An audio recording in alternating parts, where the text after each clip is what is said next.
পুরস্কার। এ হচ্ছে ইমানদারের পরীক্ষা। এবার আপনি চিন্তা করে দেখুন, এই ইমানের পরীক্ষা যদি আল্লাহ তাআলা আপনার আমার উপরে ডালতো, আপনারা আমার উপরে আল্লাহ তাআলা নিত, আমরা কি পাশ করতে পারতাম? আরো ঘটনা আমি বলবো এ ধরনের, যে মুমিনদের পরীক্ষা।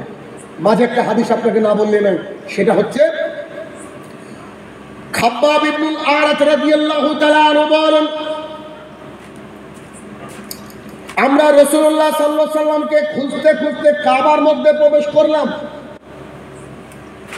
কাবার মধ্যে গিয়ে দেখলাম রাসূলুল্লাহ সাল্লাল্লাহু আলাইহি সাল্লাম কাবা ঘরের ছায়ার তলে শুয়ে শুয়ে বিশ্রাম করছেন, মাথার তলে তার গায়ের চাদরটা দিয়ে। খাব্বাব রাদিয়াল্লাহু তাআলা আনহু বলেন, আমরা মুহাম্মদ সাল্লাল্লাহু আলাইহি ওয়াসাল্লামকে খুঁজতে খুঁজতে কাবার মধ্যে প্রবেশ করলাম, গিয়ে দেখলাম কাবা ঘরের ছায়ায় রাসূলুল্লাহ সাল্লাল্লাহু আলাইহি ওয়াসাল্লাম শুয়ে আছে, মাথার তলে একটা চাদর দিয়ে। আমি গিয়ে সালাম প্রদান করলাম, আমরা গিয়ে সালাম দিলাম, গিয়ে বললাম, আল্লাহ রাসূল, খুব অত্যাচার আমাদের উপরে হচ্ছে, আপনি একটু আল্লাহর কাছে বলেন না, আল্লাহ যেন আমাদেরকে যুদ্ধ করার জন্য বলে দেয়, অথবা আল্লাহ তাআলা যেন আমাদের উপরে একটু শান্তি নাযিল করে, কাফের বেদিন বেঈমানদের উপরে বুলডোজার চালিয়ে দেয়, স্টিম রুলার চালিয়ে দেয়। অর্থাৎ আর আমরা সহ্য করতে পারছি না।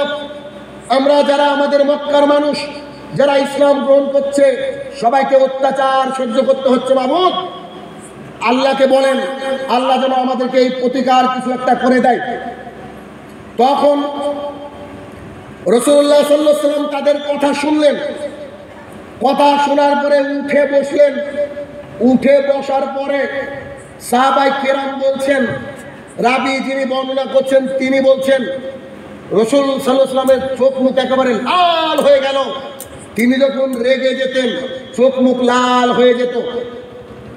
রাসূল সাল্লাল্লাহু আলাইহি ওয়াসাল্লাম রেগে গেলেন, তখন রেগে গিয়ে আল্লাহ রাসূল বলছেন, এই শোনো, তোমাদের পূর্বে আল্লাহ সুবহানাহু ওয়া তাআলা এমন এমন জাতিকে এই দুনিয়ার বুকে রেখেছিল, তাদের বাদশারা এতটাই জালেম ছিল যে তাদের বাদশারা আল্লাহর প্রতি ঈমান এনেছে, এই কথা শুনলে গর্তের মধ্যে আগুন দিয়ে তাদেরকে পুড়িয়ে মারত।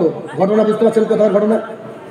এরপরে রাসূলুল্লাহ সাল্লাল্লাহু আলাইহি ওয়াসাল্লাম বলছেন, এমনও বাদশারা ছিল, কেউ যদি এই কথা বলতো আমি আল্লাহর প্রতি ঈমান আনলাম, তাহলে তাকে লোহার চিরুনি দিয়ে পুরো শরীরটাকে, তার গোশত তার চামড়া তুলে নিত, খালি একেবারে হাড় অবশিষ্ট রাখত। তারপরেও তারা ঈমান থেকে পিছপা হয়নি। তোমরা কি এত অত্যাচার সহ্য করেছো? খাব্বাব রাদিয়াল্লাহু আনহু মুখটা লজ্জায় লাল হয়ে গেল। হায় আল্লাহ, এত ঈমানদার মানুষও ছিল। খাব্বাব রাদিয়াল্লাহু আনহু মানে জলিলুল কদর একজন সাহাবী, তিনি লজ্জায় লাল হয়ে গেলেন। না তো আমাদের উপরে তো এত অত্যাচার আসেনি, আমরা একটুতে এরকম পাগল হয়ে যাচ্ছি, অথচ তারা আমাদের চেয়ে কতই না বেশি ঈমানদার ছিল। তাহলে মুমিনের উপরে কি সবসময় পরীক্ষা আসতেই থাকবে, সবসময় পরীক্ষা আসতে থাকবে। সূরা ইউনূস খুলেন, 13 নম্বর আয়াত থেকে পরপর পড়ে যান তাফসীর সূরা ইউনূসের মধ্যে। আল্লাহ সুবহানাহু ওয়া তাআলা যখনই কোনো কাউকে বোঝানোর জন্য রাসূলুল্লাহ সাল্লাল্লাহু আলাইহি ওয়াসাল্লামকে রেডি করতেন, তখনই তিনি ইতিহাসকে স্মরণ করিয়ে দেওয়ার জন্য জাতিকে বলতেন। আমাদেরও মুসলমানদের জানা উচিত যে আমাদের ইতিহাসটা কি, আমাদের বাপদাদারা কেমন ছিল।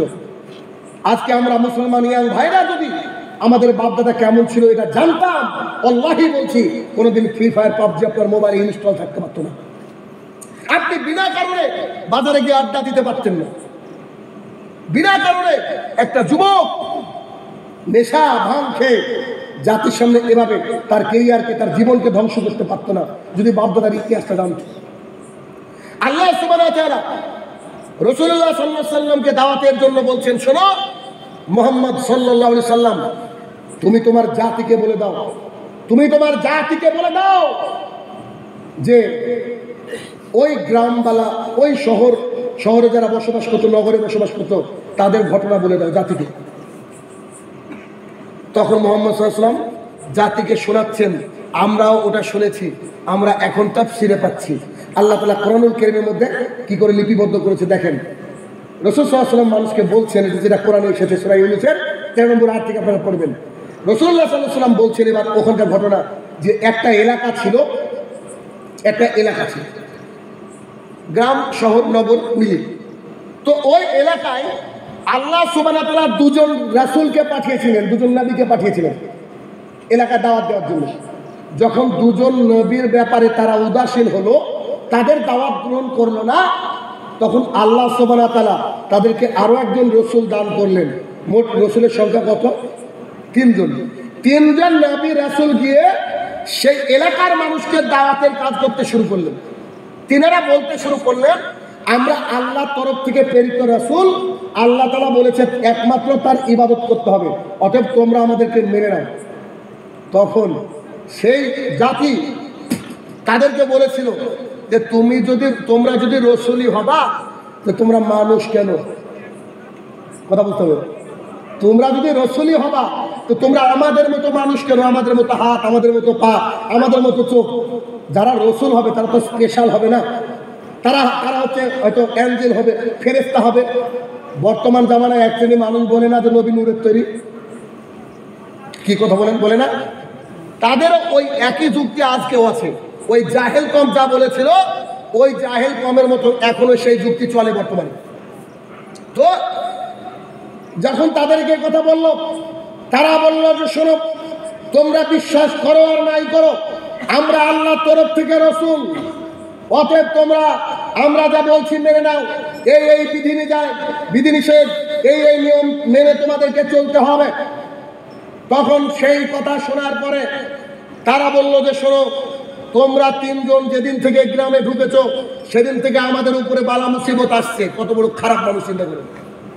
বোঝে, যেদিন থেকে তোমরা 3 জন এখানে ঢুকেছ, সেদিন থেকে নানা বিপদ আসছে।